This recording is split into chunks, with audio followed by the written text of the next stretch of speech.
Well, podcast pioneer with the gold standard of aftermarket business podcasts. Join me for Aftermarket Insights as we advance the aftermarket. And as always, know that you'll learn just one thing. Find us on your favorite podcast listening app and remarkableresults.biz or on my YouTube channel.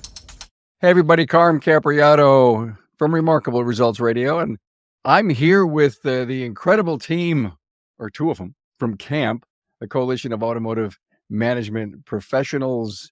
Glad to have you here. It's Bill Haas from Haas Performance Consulting, HaasPerformance.com. Hey, Bill. Afternoon. I'm also with Kent Bullard, Chief Operations Officer and Trainer at the Institute for Automotive Business Excellence, on the web at wearetheinstitute.com. Hi, Kent. Howdy, howdy. Look at everyone. We always seem to get together once a month and do what we call this campfire discussion with, in my opinion, some of the wisest people that we have in the industry, the members of the Coalition of Automotive Management Professionals. Bill, one of the things that you guys were chatting with me about is it's not that hard to be better than the competition. How do you see that? The reason I threw that out there is because some recent experiences that we've had, if all you do is answer the phone, you're already better than your competitors.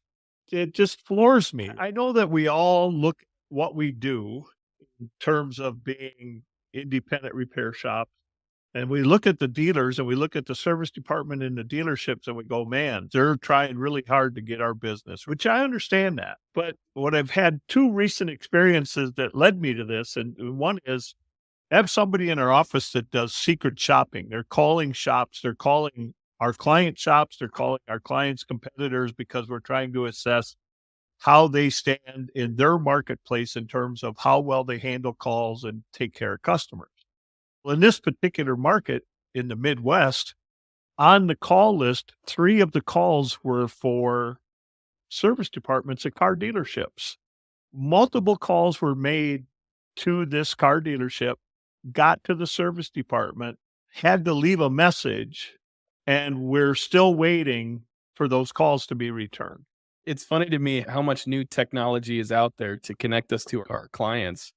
And yet we still end up, there's still people out there who can't pick up the phone and just say hi. Well, not only that, they can't even pick up the phone to check voicemail, right? So you talk about technology, it's like, yeah, if you're busy, your phone, the phone will capture a message, but you have to be smart enough or interested enough to go check the voicemail so you can return somebody's calls. So this went on 2 weeks ago, right? And we're just like, we're looking at this and we're going, wow, this is just amazing. There's opportunity here and these phone calls don't even get returned. So that's 2 weeks ago. So the other night, I come home from the office and my wife says to me, she says, I waited all afternoon for the car dealer to call me back.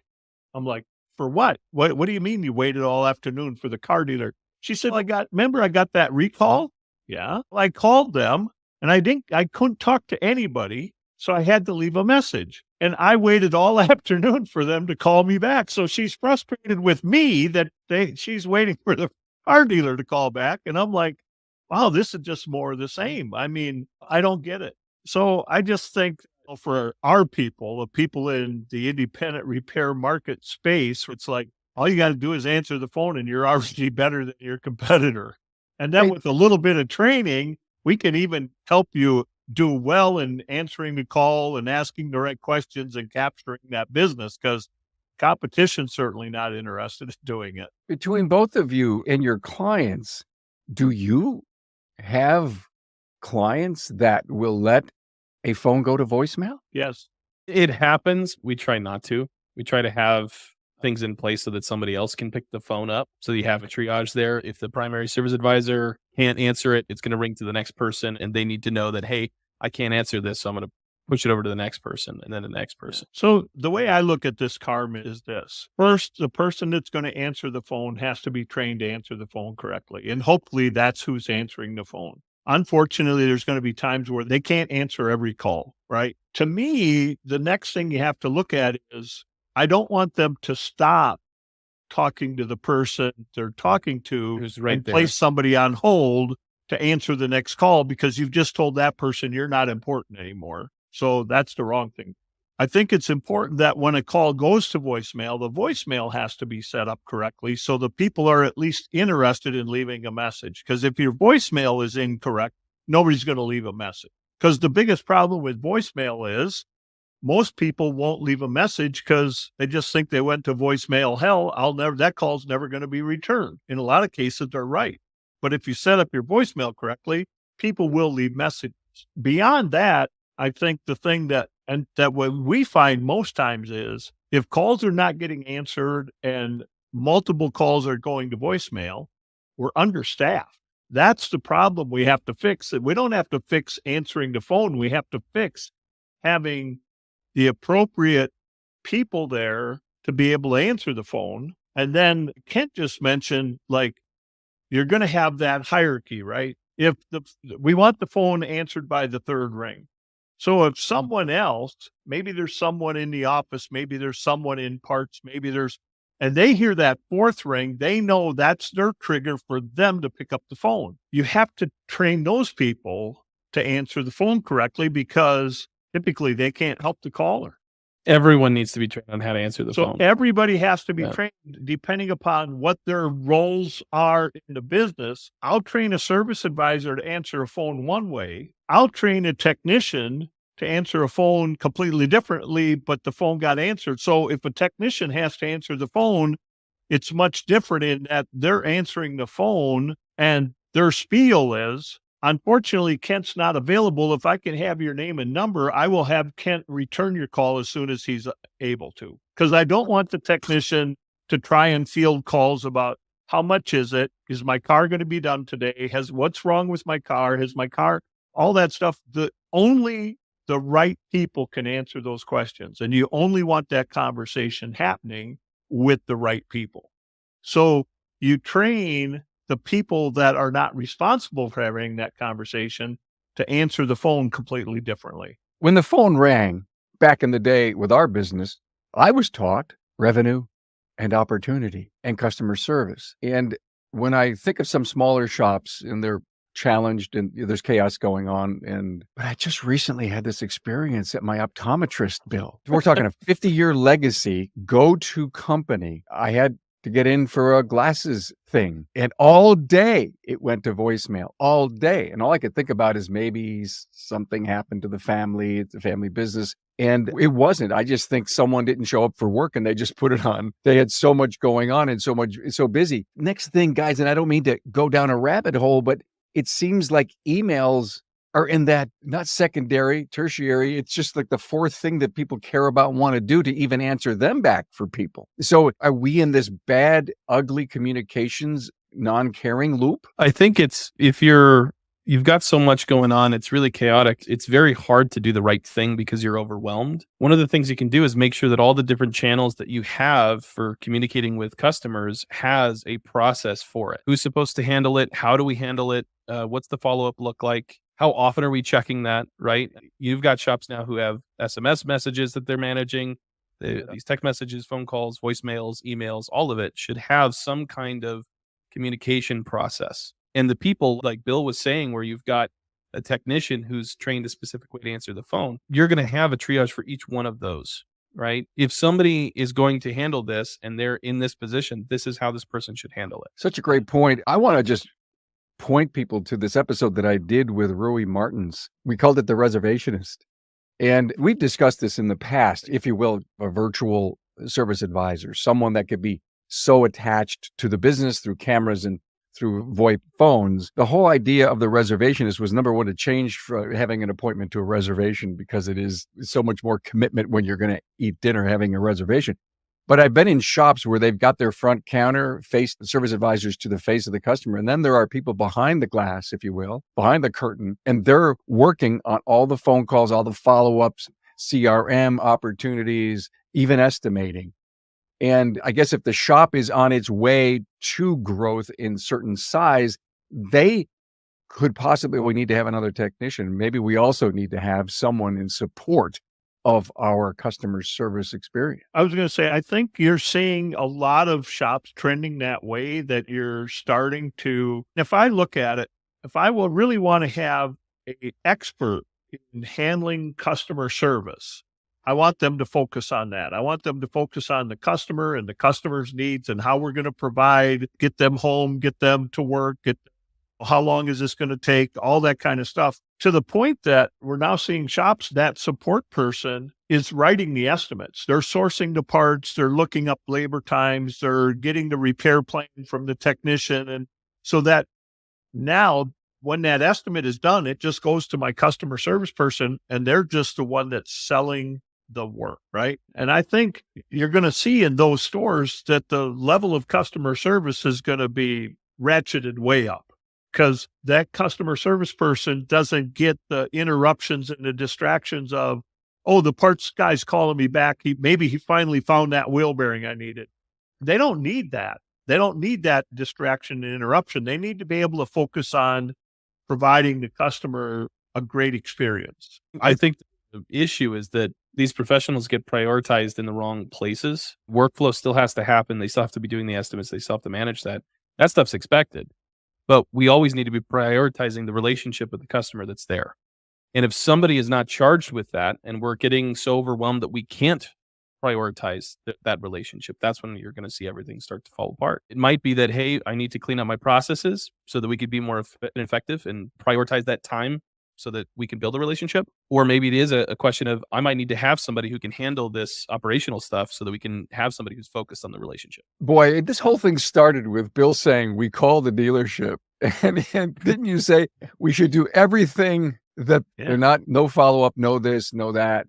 And boy, that is a hell of a strategy to run a great independent service repair facility from. If you think about it, you had mentioned the optometrist before. And so we had a recent experience. My wife, again, I'll keep dragging her into this. She was having trouble with her eyes, and so she had to have cataract surgery. Okay. When we went to the appointment with the eye surgeon for her cataract surgery, he just explained, this is what I'm going to do, and this is why I'm doing it.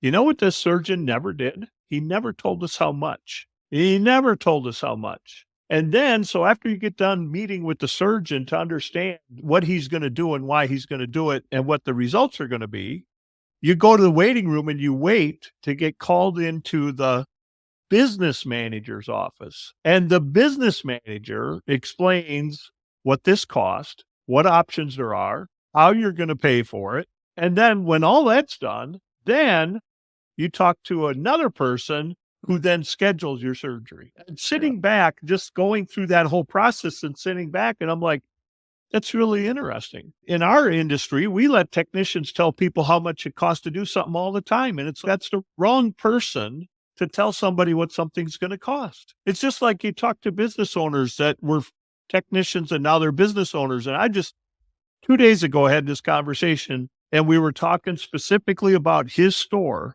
and how things have improved.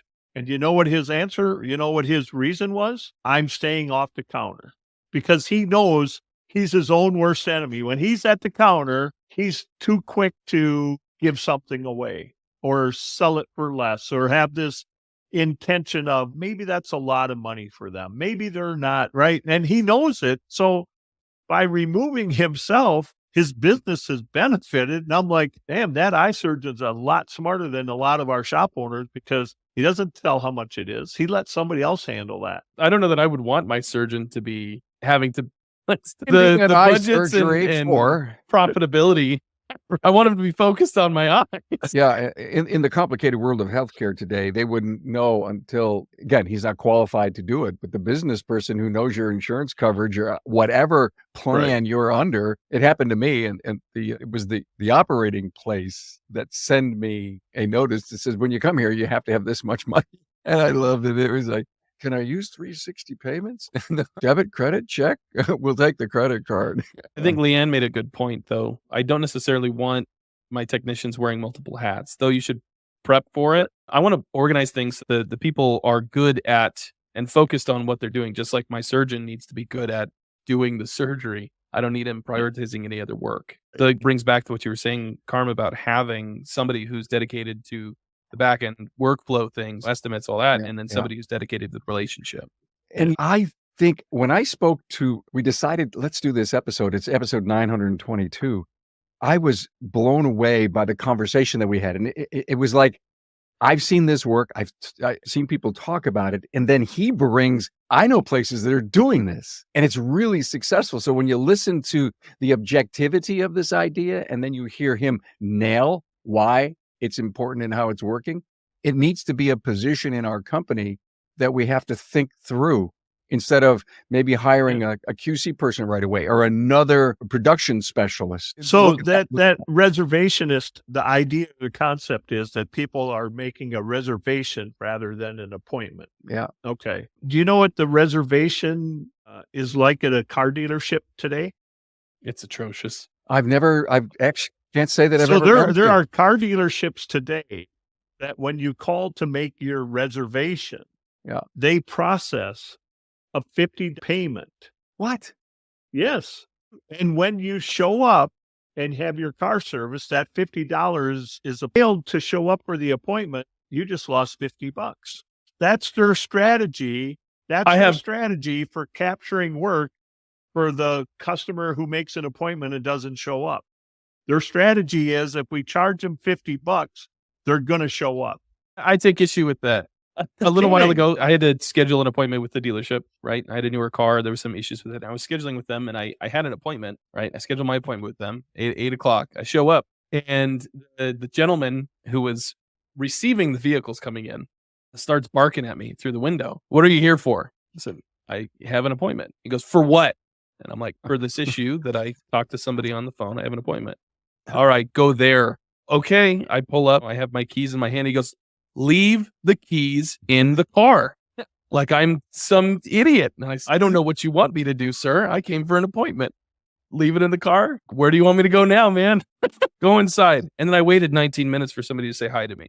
What a great experience, huh? Yep. It was a wonderful experience. And so just to give other people comfort, if you're worried about competing with the dealership, that's okay. You're providing much better experience. Don't stress. Focus on yourself. Way better. But the dealer does it for less. Yeah, if you ever get it done. Hey, let's face it. Your shop management system is the single most important tool in your shop, period. NapaTrax has made selecting the right shop management system easy by offering the industry's best, most comprehensive SMS. Now, it all starts when a local representative meets with you to learn about your business and how you need to run it. After all, it's your shop, so it's your choice, and having local representation is a huge plus. Customizing tracks to your business, whether you're a one-person shop or a large multi-bay or multi-location company, a representative consults with you to help optimize your shop's workflow, efficiency, and profitability. Trax always has the flexibility to do business how you need to do it, which means it can also grow as your business grows. And unlike the other guys, we'll be there for you after installation with the best training and support in the business. Yes, a learning management system tailored to each role in your company. Simply put, Trax was designed and built for shop owners just like you. Visit us on the web at NapaTrax, that's NapaTracs.com. Speaking of the dealer, I had Andy Bizub on a while back. We did a great episode called Unpacking the Dynamics of Consumer Choice and Pricing, and it was really a cool episode. Sounds a little heavy, but it's got a lot of merit to it. And I was asking Andy about his third location, and he says, I opened it up on Dealer Row in this particular area of Chicago. And he says, he's a Porsche guy. He repairs nothing but high-end Euros. Right. And so Andy says, all of his buddies that he knows in that area that have these upper-end cars says, thank you for opening up. This was the only choice we had. Oh, we hate the dealer. And can you imagine even having that upper end, having that arrogance? And we know that we have to have people, you've probably heard me say this, the new position in the company, the CXO, the Chief Experience Officer, the Client Experience Officer. And if we could just get the client experience right in 2024 as we work hard with our team on it, we could win an incredible revenue growth stream, despite the fact that COVID is over and we're back to the normalcy, whatever we want to call normalcy is. But it's not going to be, the river's not going to flow as much as it has. All right. Thank you. This was great. I appreciate this. Thanks for all the great tips. Kent, are enough shop owners doing performance reviews, doing them right? No. If any, I feel, and this is something I've just experienced recently, just in a lot of conversations recently, it's just, there's a fear to holding people accountable and having these And I think it's the context with which they're framing these meetings, right? For me, I literally just had a coaching session last week about this. And his perspective was I have to come in, I have to spank this employee and be mad at them and angry with them. And I'm like, that's the wrong way to look at this completely. So like for me, I don't even call them performance reviews. I don't call them disciplinary meetings. I call them improvement discussions and development discussions. This is all about lining up the employee to be successful. And that's the whole context we need to take it with, right? So if just that reluctance of I feel like I have to punish the employee that I care for, and this is the context of framing it in, reframe it. Talk about, I know they're experiencing some challenges. How can I help them develop these skills or talents, or even provide the process or the techniques that could help them be successful? Because I want my employees to be successful. If they win, I win. And so how do I line them up for success? And those touch points. If you're not having them, please have them, because those are perfect touch points to say, hey, how are you doing? What are you struggling with? How can I help you? Here's some things I know, fix this issue, and let's follow up. Let's set some goals and targets and help you identify whether or not you're winning the game. Because again, oftentimes these people, not only are they not having these meetings, but they're also not even setting goals or targets for the employees, who live in ambiguity, and they don't know whether or not they're being successful during what they're doing every day. So how can I have a meeting? How can they win if they don't know what's expected of them? Yeah. And so that's the other bit of this is I don't feel I can have the meeting because I don't track any of this stuff. So I have no legitimacy behind this. It's all my personal bias around, hey, you're performing poorly. And the employee goes, I thought I was doing a pretty dang good job. It doesn't feel good to hold somebody accountable in that context. Hey, before we go on too much further, welcome Scott Wheeler, president of the Automotive Consulting Group. Hey, Scott. Hey, how are you, gentlemen? Good. Glad to have you here. Thank God we got the technology Can you worked hear me? out. Yes, we can. Can you hear us? Hello? I can hear you, but I'm sorry. Okay. Can you hear me? Yes, we can. Yes, sir.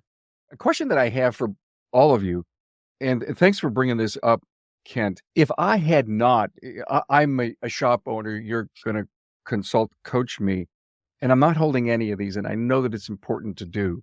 One of the things that I thought would be a great way to break into this kind of, let me call it discipline or policy, is just to meet with your people quarterly. And they don't always have to be a review, a career builder thing. Hey, how's it going? How's the family? What's going on? Get that person used to being in your office without having to worry about the sandwich effect, good, bad, ugly, right? Are you talking about individually one-on-one? Or are you talking about group meetings? Yes. One-on-ones. Yeah. Quarterly. I personally just make it a habit. Every now and then I should at least sit down with my employee 5-10 minutes and just talk to get to know them. Sure. Seek to understand them, their personality. You can do this through like personality testing as well, but there's a lot you can learn from just having a conversation. And yeah, do it quarterly. Just find opportunities to speak with them briefly, get to know them a little bit, and then you can go on with your day.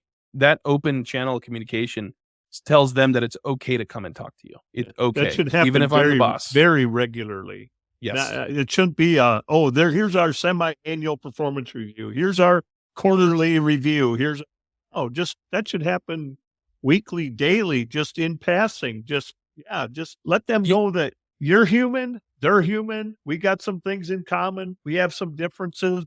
I always took the approach of my job should really be to find out what people need. Whether it's something they need in their life, whether it's something they need in their career, but find out what people they need. Once I know what they need, it's my job to make sure they get it. I think you have to have both. And that's the caveat here is people feel like they've got to be super rigid. They've got to have this, here's our quarterly performance review and everybody's going to be strict and all that. But then they forget the other side of it. And you have to have both of those things. One thing is that like a quarterly performance review, it sets clarity around what's going on. Here's the metrics, here's the targets, here's where you performed, here's our goals. And then you can discuss strategy for improving, right? And then those interpersonal are all about building the relationship, because it's very hard for me to set a target for somebody and say, hey, go do this, if I don't have a relationship and trust with that employee and I haven't set an expectation. If I'm not having those quarterly meetings, I'm not setting goals, then going to them and saying, hey, improve your performance. There's no, how do I do that? What do you mean? I thought I was doing a good job. It's meaningless, right? So you have to have both, and often. And I would suggest breaking bread, man. Sharing food with a team it's important. It's almost social. Throw a pizza in front of the team and it becomes a party almost in an informal way, because it's so cool to stand there with a pizza and a Coke and just talk about yesterday or tomorrow, what's going on, the big game. And that's great camaraderie. Well, also, every now and then I'll go to lunch, right? I'll go out, I'll have a lunch. I might invite an employee. I'm not picking favorites. I'm not picking one employee or the other, but if there's an opportunity for one and I say, I haven't really talked to this person in a while. Hey, do you have time? I know you've got some work going, but let's go get lunch. You get lunch real quick. We have an opportunity to break bread, talk about things, and then we can go back to work. Or that's a really great way. Lunch, I really like lunch because it's a really great way to terminate the employee. You take them to lunch and only one of you comes back. That's terrifying. Every time you invite somebody to lunch, like, this is it. I'm getting terminated here. Dave last week went to lunch. Where's Dave? Oh, I got it. Hey, if Bill orders appetizers, you're getting fired. I'm not ever going to go to lunch with Bill. Oh, that's funny. Scott, your opinion on performance reviews? I think we lost. Oh, okay. All right. I don't know where Scott went. All right. I get that. I guess I did want to ask him one of the things that he had on his talking points, but he is gone. Benefits. Let's talk about benefits and the kind of benefits we need to provide our people. And again, it goes back to I can't, I will not. It still goes back to the profitability of the company, and it goes back to being able to hire the right people. There's such an interesting circle there, the circle of success that comes into the company and goes back out to the people. I think you have to get away from that whole I can't, because that has to become I must. Yeah. And we are having so many conversations lately about benefits, right? Oh, we pay half their insurance. Guess what? Somebody else is willing to pay all their insurance. So figure out how to do it. Things like your PTO, sick leave, holidays, bonuses and incentives, medical, dental, vision, 401k, life insurance, disability, all this stuff. That everything I just mentioned, that is expected now. So if you don't even have those, you're behind the times. And those of you out there who heard this and got scared, it's the way that the market's going. By the way, all the young people, that's what they're looking for. Not only that, but here's another one, Kent. People are not going to start a new job without some paid time off. People are not going to say, I'm going to work for a year and they get a week off. That will negate that job opportunity. Yeah. They're going to start a new job knowing we just went through this again recently. It's like we got a guy who's worked at a company for 10 years. He's ready to leave. He's got 3 weeks vacation. Do you think he's going to really forfeit 3 weeks of paid vacation to come somewhere and wait a whole year before he gets a week's paid vacation? Not only that, but I love doing this in the interview process, obviously later in the pipeline, but we do offer this PTO. Do you have any vacation scheduled that we need to know about if we were to hire you? Exactly. That's setting up, that's telling them, hey, I care about your time. And that's the type of environment you're going to walk into if you work for me. Absolutely. And so what is the issue, guys? Is it that the shop owner today cannot fathom having to do this? Is because they've never had to do it before. They know friends that have not done it. They have not gotten themselves into the 2020s. Is it they don't believe they have the money to do it? It'll disrupt the business. Where's the conflict? I think there's some of that. I don't think I can afford it. Okay. So we got to work on the profitability. We got to make sure you're getting paid for everything you're doing. You're getting paid correctly and all that, because the money will be there. You can solve that. I think the bigger issue for a lot of these guys is, oh, nobody ever did that for me. Yep. I was going to say it's mentality. It's a mentality thing. Absolutely. I got paid pretty well at that age, and nobody did that for me. I got a paycheck because I went to work. That's what I did. It's a completely different landscape now. Think about the cost of living nowadays, and it's just getting stupider every day. And if we're not providing that safe environment to take care of the basic needs, right, and make sure you're taken care of both financially, physically, right, providing things like childcare assistance, we need to take care of their lives. These are people who are going to devote the majority of their time with us. And with the way things are, we want to make them feel safe. We want to provide those things. Another one that I've run into a lot is getting retirement programs set up for employees, right? So whether it's a 401k or a SARSEP or whatever it is, but eventually these companies are saying that, okay, that's going to be a great benefit. I'm going to put a benefit in place for my people to have a retirement program. We'll do some company match, all the things lining up. It's making sense. And then they're disappointed in the participation by the employees. We did all this work. We got all this set up. and we got 10 employees and only one's going to participate. They're missing something. And what they're missing is they're not educating the employee on why this is important to have a retirement program for what life is going to be like after you're done working. Everybody thinks that it'll take care of itself. It doesn't take care of itself. And the business owner shouldn't be putting himself in a position to be the one of telling people why they should be participating in this program. They need to bring financial advisors in to work with these people to help them understand what's your financial situation today? What does it look like it could be 5 years from now? What would it look like 40 years from now when you retire? And help them be able to illustrate to them why, even if a contribution, how even that small contribution is going to pay off huge dividends 30, 35, 40, 50 years from now. That, to me, that's a missing link. You can have benefit packages, but you also have to be able to bring experts in to help you sell the program and get buy-in from your employees. Yeah, one of the things I think is also missed is why not even talk to them about what they need, right? There's an assumption, oh, I need to get this because that's what I think my people need, and they implement it and they go through it, and maybe they have the professional come in and talk about it, or maybe they don't, but the participation is low. And it's like, I got childcare assistance services for my employees and none of them have kids. But it happens a lot. It's like you provided benefit for people that weren't interested in those specific benefits. Yeah. And I'm not saying things like 401k or stuff like that. Some of those additional elevated benefits, involve them in the conversation. Hey, we have the opportunity to see these benefits if we hit these goals and targets, by the way. So that's an incentive for my team to work towards some goals and targets. If we hit that, then we can implement some of these benefits. Which benefits would you guys be interested in having? Yeah. Hey, financial planners are always willing to come in and talk to your people. Listen, on the Aftermarket Radio Network, I am so proud of this team that we have and all the episodes that we do every week. And it was a couple of weeks ago that Hunt did an episode called What is Your Number? How to Die with Zero. And he cited an author writing this. And I have to tell you, when I listen to this thing, because I'm slightly over the hill, not 100%, but slightly. And when you hear Hunt talk to you, you've always had these ideas, your financial planner, when you're going to retire, how much do you want, how much you have to live off. And I thought it was a great episode for shop owners to listen to and let them stop and appreciate. I got a family I also have to worry about at home, and I have a family here at work.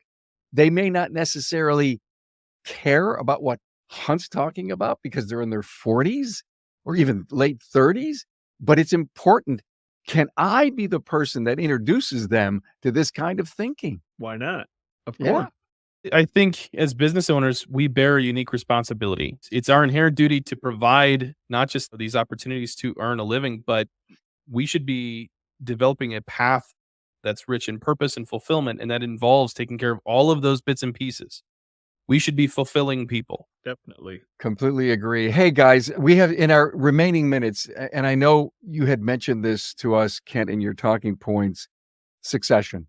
I know that there's great internal candidates if they're not family, but how much family are you seeing that are stepping up and there's succession plans built around family? There's still a lot, and Bill would probably agree with me. There's still a lot of family out there. And like recently, I've had three sons with fathers who've come to me and talked to me. Hey, how did you get Cecil to put a succession plan in place? I've tried to talk to my dad about it, and he can't see beyond his life in the shop. And he knows he wants to do it. He wants to get such and such. And it's a completely different perspective to take it from the son up versus the father down. And I could go to the shop owner and talk to them about taking care of their family and all this. But when I have the son coming to me and saying, I invested in this business, I spent all this extra time, we've helped develop and grow this thing, and I still don't have any ownership or even anything on paper to help me earn, and I'm losing my interest in pursuing this business. What do I